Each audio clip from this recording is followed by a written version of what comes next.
Salam sejahtera buat kita semua. Perkenalkan, nama saya Merianila Kapu. Saya dosen tetap di program studi pendidikan matematika Universitas Katolik Widya Mandira Kupang. Bidang ilmu saya adalah pendidikan matematika. Salah satu mata kuliah yang saya ampuh adalah trigonometri. Mata kuliah ini ada pada tingkat pertama semester ganjil dengan bobot 3 SKS. Mata kuliah ini adalah mata kuliah dasar program studi yang menjadi fondasi bagi mata kuliah lanjutan, misalnya kalkulus, geometri analitik bidang, dan geometri analitik ruang. Mata kuliah ini membekali mahasiswa dengan pemahaman konsep dasar dan lanjutan seperti fungsi trigonometri, grafik, dan berbagai rumus sudut. Materi ini tidak hanya bersifat teoritis tetapi juga aplikatif, yang digunakan dalam menentukan tinggi objek, menganalisis gelombang, hingga mengenali pola budaya lokal seperti tenun tradisional.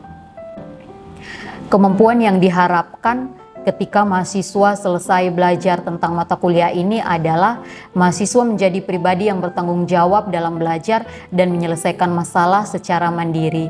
Mereka dibekali pemahaman konsep dasar hingga lanjutan yang dibutuhkan dalam pembelajaran matematika di sekolah maupun studi lanjut. Melalui materi seperti grafik dan rumus sudut, mahasiswa dilatih untuk menganalisis dan mengambil keputusan secara tepat. Trigonometri juga diajarkan dalam konteks nyata, misalnya menganalisis pola budaya seperti motif tenun yang mencerminkan sifat periodik. Materi pembelajaran dimulai dari pengenalan fungsi trigonometri, nilai-nilai sudut yang saling berelasi, dan pengukuran sudut dalam satuan derajat dan radian.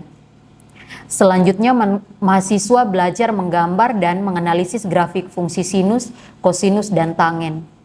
Pada bagian lanjutan, dibahas juga rumus-rumus sudut seperti jumlah dan selisih dua sudut, sudut rangkap, sudut pertengahan, hingga sudut lipat. Semuanya ini berguna untuk mahasiswa bisa menyelesaikan berbagai soal dan aplikasi dalam kehidupan nyata. Sistem perkuliahan trigonometri dilaksanakan secara tatap muka atau luring selama 16 minggu termasuk UTS dan UAS. Proses pembelajaran menekankan pendekatan student center learning dengan dukungan aktivitas berbasis masalah, proyek, dan praktik langsung. Mahasiswa tidak hanya menerima materi secara pasif, tetapi aktif berpartisipasi dalam diskusi, praktik, kerja kelompok, dan refleksi konsep. Kemudian ada beberapa metode yang digunakan dalam proses pembelajaran. Misalnya ceramah interaktif, diskusi kelompok, dan diskusi kelas, problem-based learning, project-based learning, cooperative learning, studi kasus, dan refleksi, serta latihan dan praktik langsung. Interaksi antara dosen dan mahasiswa dilaksanakan melalui tatap muka langsung, tanya jawab langsung, kerja kelompok, bimbingan individu, ataupun kelompok kecil. Interaksi dibangun secara dua arah, dengan dosen berperan sebagai fasilitator dan mahasiswa sebagai subjek aktif dalam kegiatan pembelajaran. Kemudian sistem penilaian dalam hal ini, teknik dan indikator penilaian dalam mata kuliah trigonometri dilakukan secara menyeluruh dan mencakup 5 komponen utama, yaitu sikap, tugas, UTS, UAS, dan keterampilan. Bobot penilaian dari keterampilan dan sikap masing-masing 15%, tugas dan UTS masing-masing 20%, dan UAS 30%. Komponen keterampilan dinilai dari kemampuan mahasiswa menggambar grafik, menyusun proyek, serta mempresentasikan hasil kerjanya. Sedangkan sikap dilihat dari partisipasi dalam diskusi, kedisiplinan dalam mengumpulkan tugas, dan berkontribusi dalam kelompok. Kemudian tugas diberikan secara individu ataupun kelompok, ada latihan soal, laporan, dan tugas berbasis masalah yang relevan dengan kehidupan nyata. Kemudian UTS dan UAS ini diuji, mahasiswa diuji secara tertulis dengan soal yang mencakup pemahaman konsep dan materi yang telah dipelajari sebelumnya. Dengan sistem penilaian ini, mahasiswa diharapkan tidak hanya menguasai materi secara teoritis, tetapi juga terampil dan bertanggung jawab dalam mengaitkan materi trigonometri dengan kehidupan nyata. Berikut adalah cuplikan video saya untuk pertemuan ke-6 tentang grafik fungsi trigonometri sederhana. Oke, baik, selamat pagi semua. Ya, kita bertemu lagi dalam mata kuliah trigonometri. Ini adalah pertemuan ke-6 dan ini pertemuan terakhir. Maksud saya materi terakhir sebelum kita UTS. Dan materi ini akan kita pelajari selama 2 pertemuan ke-6 dan pertemuan ke-7. Oleh karena itu sebelum kita mulai kuliah, mungkin kita berdoa dulu. Bruder bisa pimpin doa, silahkan. Marilah kita siapkan hati dan batin kita untuk berdoa. Marilah kita berdoa dalam nama Bapa dan Putra dan Roh Kudus. Amin.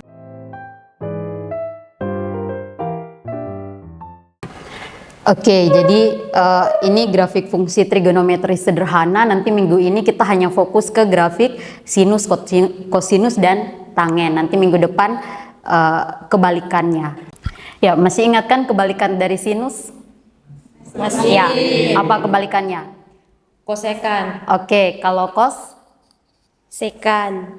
Kalau tangen? Kotangen. Nah, itu nanti akan kita pelajari di pertemuan berikut. Jadi hari ini kita hanya akan fokus pada sinus, kosinus, dan tangen untuk menggambar grafiknya. Pernah gambar grafik garis lurus? Pernah, oke. Berapa kali? Sering atau tidak terhitung? Tidak terhitung, ya, oke. Kalau grafik yang berbentuk parabola, pernah? Pernah, oke. Saya kembali lagi. Kalau grafik garis lurus ini biasanya memotong sumbu apa dan sumbu apa? Sumbu X dan sumbu Y, ya, otomatis akan memotong sumbu X dan sumbu Y. Bisa tidak satu garis dia hanya memotong satu sumbu saja? Bisa, ya. Bisa tidak kalau dia tidak memotong kedua-duanya? Tidak bisa, ya. Tidak bisa. Tidak akan pernah ada garis yang mungkin ada tapi itu garis bayangan, ya. Oke, kalau garis ini grafik parabola bisa tidak memotong satu sumbu saja? Tidak bisa. Bisa tidak dia hanya memotong sumbu Y saja misalnya? Bisa, ya. Bisa kalau grafiknya ada di atas kuadran 1. Jadi dia hanya memotong sumbu Y. Itu misalnya dia terbuka ke kiri atau terbuka ke kanan. Bisa juga hanya memotong sumbu X saja. Itu kalau dia ada di sebelah kanan sumbu Y. Oke. Kemudian teman-teman pernah menggambar grafik yang memotong sumbu X di banyak titik? Pernah? Nah, kalau misalkan teman-teman belum pernah menggambar grafik yang memotong banyak titik, memotong sumbu X di banyak titik, maka hari ini kita akan menggambar. Jadi itu ada di grafik grafik fungsi trigonometri. Jadi sinus, kosinus, dan tangen. Juga begitu fungsi kebalikannya nanti kita akan menggambar di minggu depan. Nah, ini ada pertanyaan, mungkin teman-teman pernah lihatkah pola dalam kehidupan sehari-hari yang tidak lurus tapi dia berulang secara terus-menerus? Materi ini akan kita pelajari hari ini. Jadi kalau misalkan teman-teman belum pernah lihat, hari ini pasti akan melihat. Jadi ini adalah materi baru yang akan kita pelajari. Kita akan sama-sama menggambar grafik fungsi trigonometri. Nanti kita akan fokus ke grafik yang memotong sumbu X di banyak titik. Seperti itu. Oke, kita refresh kembali. Teman-teman pasti di SMA sudah pernah belajar bagaimana caranya menggambar grafik fungsi linear, fungsi kuadrat, dan fungsi yang derajatnya di atas 2. Kalau misalkan kita menggambar grafik Y sama dengan X, apa yang harus kita lakukan pertama? Mencari titik potong dengan sumbu X dan titik potong dengan sumbu Y. Oke. Ada lagi cara yang lain? Oke, boleh menggunakan tabel. Saya lanjut ke yang kedua. Kalau fungsi kuadrat? Menggunakan titik potong juga. Oke, titik potong dengan sumbu X. Oke. Dengan mencari titik puncak. Oke, mencari titik puncak. Oke. Saya lanjut lagi ke fungsi yang ketiga ini, Y sama dengan X pangkat 5 tambah 3. Bagaimana cara menggambar grafik dari fungsi ini? Selain menentukan titik potong, adakah yang harus ditentukan? Ada satu yang teman-teman lupa. titik bantu ya teman-teman. Jadi kita menentukan secara sembarang titik X, lalu kita tentukan titik Y-nya. Jadi misalkan kalau yang ini X0 berarti Y-nya berapa? Kalau yang ini X-nya 0, Y-nya 3. Kalau X-nya 1, Y-nya 4, dan seterusnya. Nah, nanti itu kita sudah bisa buat titik bantu yang nantinya membantu kita untuk menggambar grafik. Seperti itu. Nah, ini sama juga dengan kalau kita menggambar grafik fungsi trigonometri. Ini kita masuk ke yang pertama, grafik fungsi Y sama dengan sin X. Untuk soal ini saya batasi X-nya dari 0 derajat sampai 360 derajat. Ini kebetulan saya tidak tulis di papan, tampilkan di slide. Nah, nanti saya minta teman-teman untuk coba daftarkan. Mudah-mudahan masih ingat sin dari sin 0 sampai sin 360 derajat. Silahkan teman-teman mungkin bisa buka catatan untuk kembali melihat. Oke, silahkan mungkin teman-teman bisa bantu saya. Ini kan sudah ada di materi sebelumnya ya, pasti sudah punya tabel fungsi. Beberapa orang bisa maju dan isi ini. Saya bantu dengan sin 00 ya. Kemudian sin 30 bisa bergilir. Ayo, sin 30 berapa? Nanti bisa lanjut. Ini ada 3 spidol nih. Jadi 4 orang bisa langsung maju.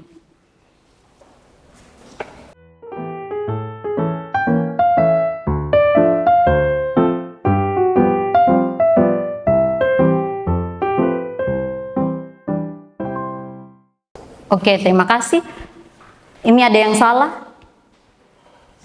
Atau semuanya benar? Oke. Coba saya minta satu orang maju untuk melukis atau tentukan titik dulu. Tentukan titik dulu. Ini kan kita sudah punya beberapa titik ya. Titik yang pertama 0,0, kemudian 30, setengah dan seterusnya sampai 180,0. Jadi nanti ini adalah data-data yang nanti ditulis di sumbu Y, yang ini pada sumbu X. Jadi sumbu Y hanya dari 0, 1/2, 1/2 akar 3, kemudian 1. Ada yang mau bantu?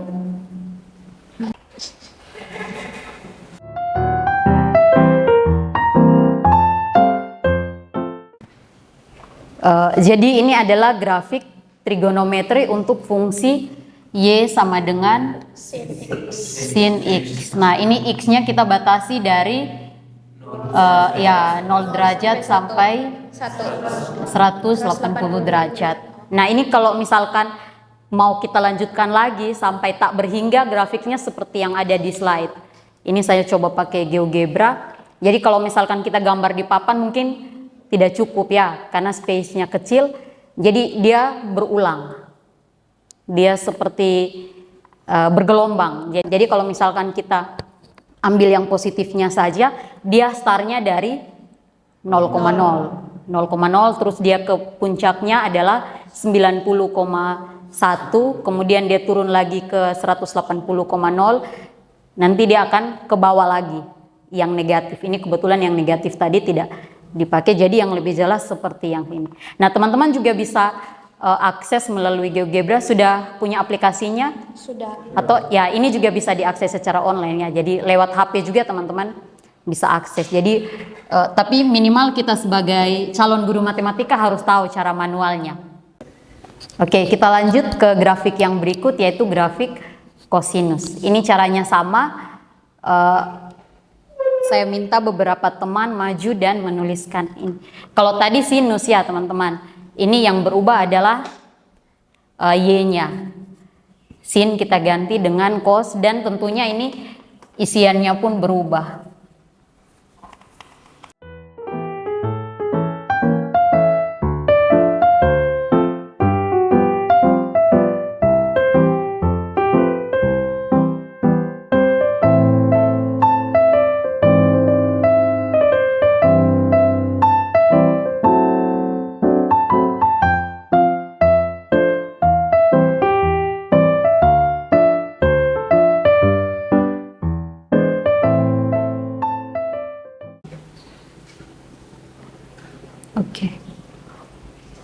Oke, Baik, terima kasih Ririn.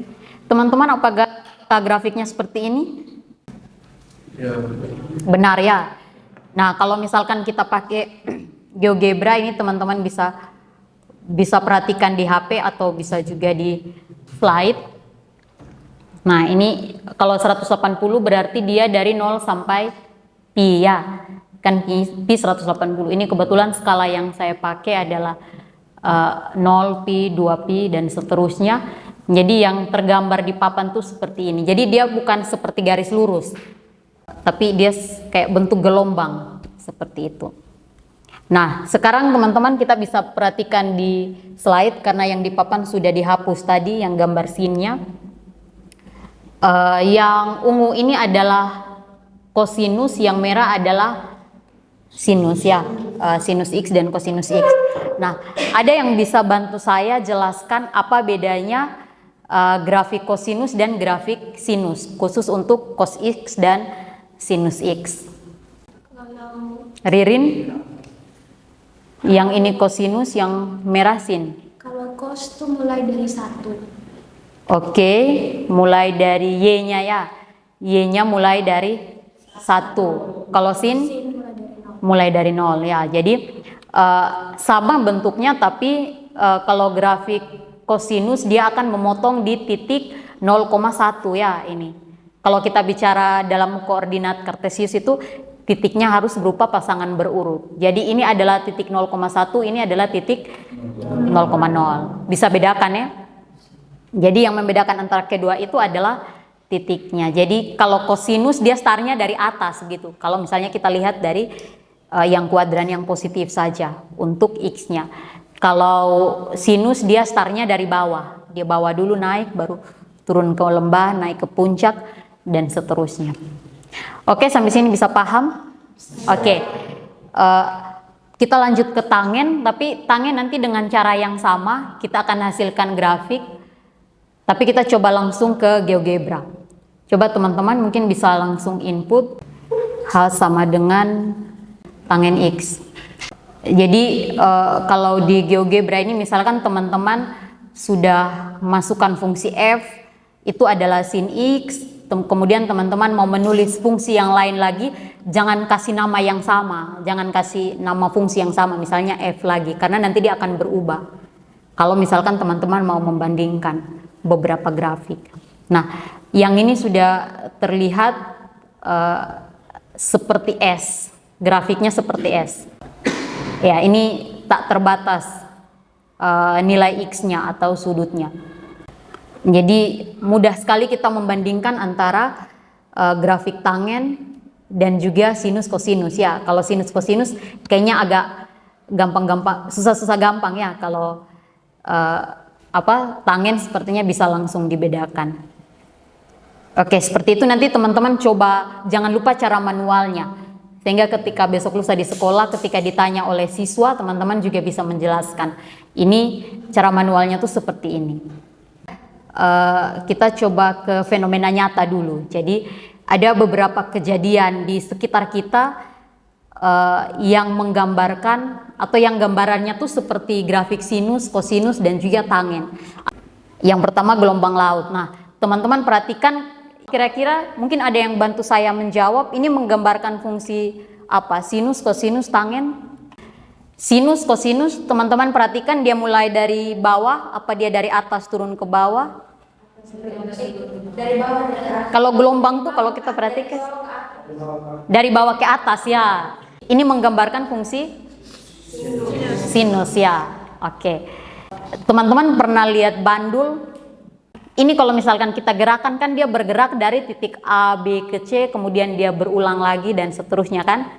Nah, ini dia membentuk seperti gelombang. Nah, ini dia menggambarkan fungsi apa?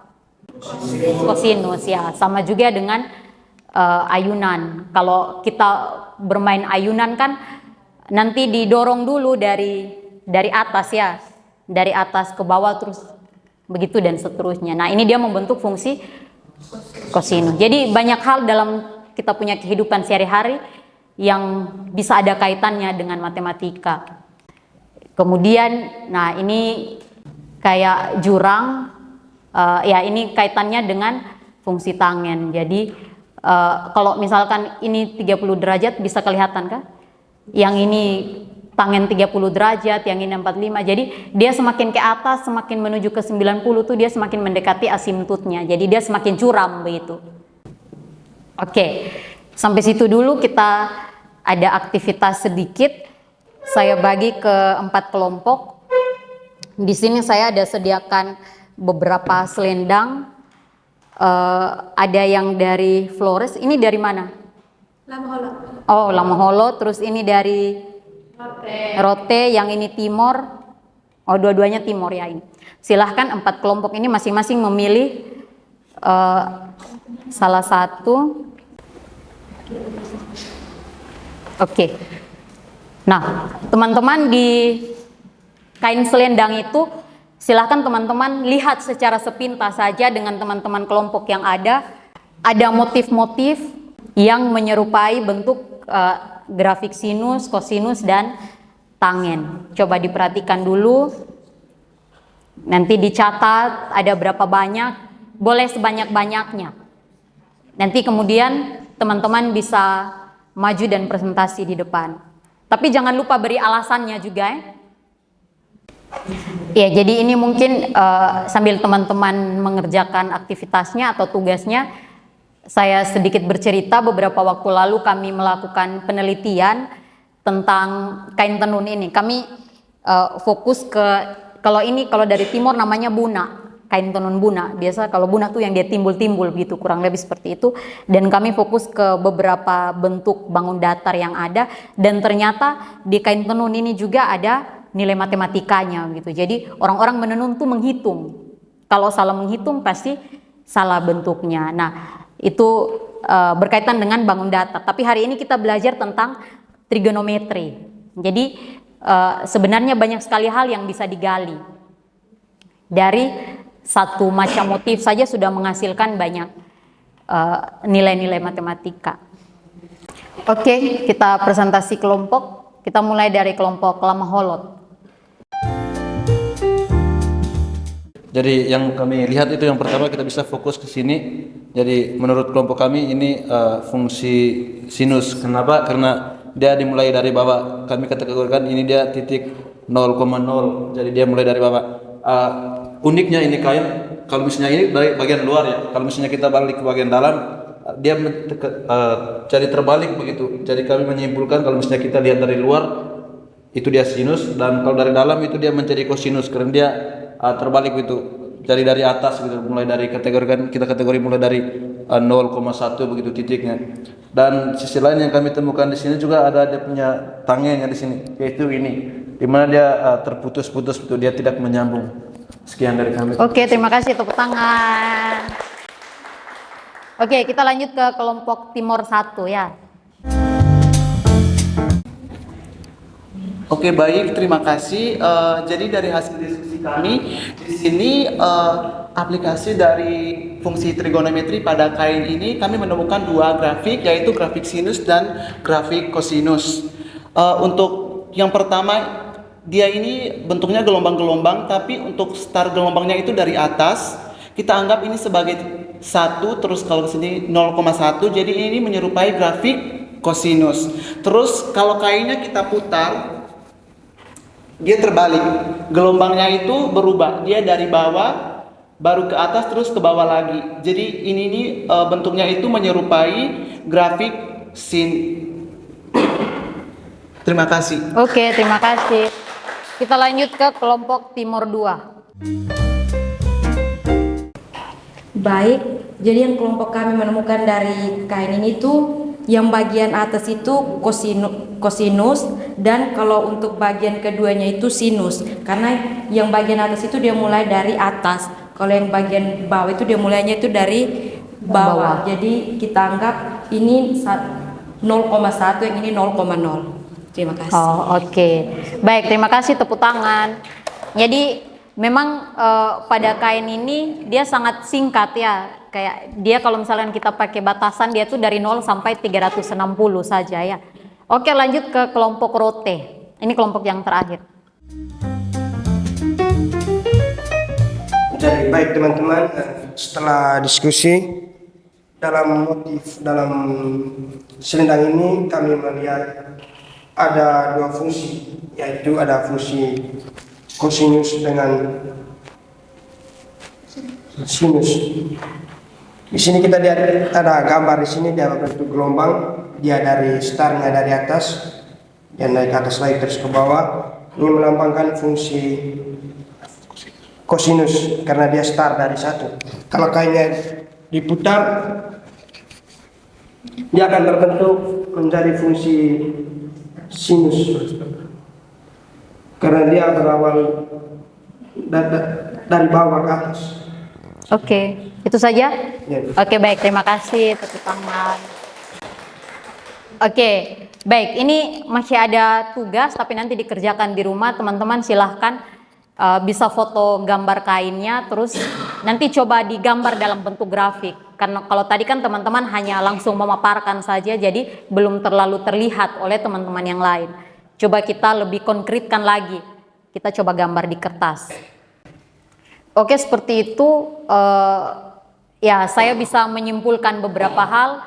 Yang pertama, kalau kaitannya dengan kain tenun tadi, kita tergantung dari sudut pandang kita masing-masing ya. Seperti tadi kalau kita lihat dari bawah seperti apa, dari atas seperti apa, atau dari depan ataupun dari belakang seperti itu. Nah, ya kita belajar hari ini tentang pola gerak, terus kita juga sudah menganalisis perulangannya, kemudian kita bisa membedakan antara fungsi sinus, kosinus, dan tangen.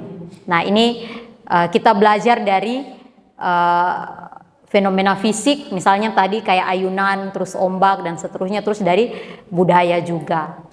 Jadi sebenarnya matematika sangat dekat dengan kehidupan kita sehari-hari. Jadi sangat penting untuk kita belajar matematika. Minggu depan kita lanjut ke materi yang sama ya, kita lanjut ke kebalikannya, kemudian nanti kita menganalisis pergeserannya. Jangan lupa tugasnya nanti dikumpulkan minggu depan. Kita akhiri dengan doa. Bruder Oyan mungkin bisa pimpin doa.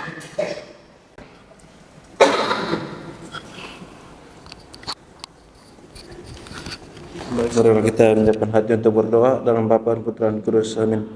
Terima kasih ya Tuhan atas penyertaan-Mu selama perkuliahan kami. Semoga apa yang kami dapat pada kesempatan ini bisa kami terapkan dalam kehidupan kami. Dikau kami puji kini dan sepanjang segala masa. Amin. Amin. Bapa, Putra dan Kudus. Amin. Oke, terima kasih teman-teman. Sampai bertemu lagi di minggu depan. Terima kasih Bu.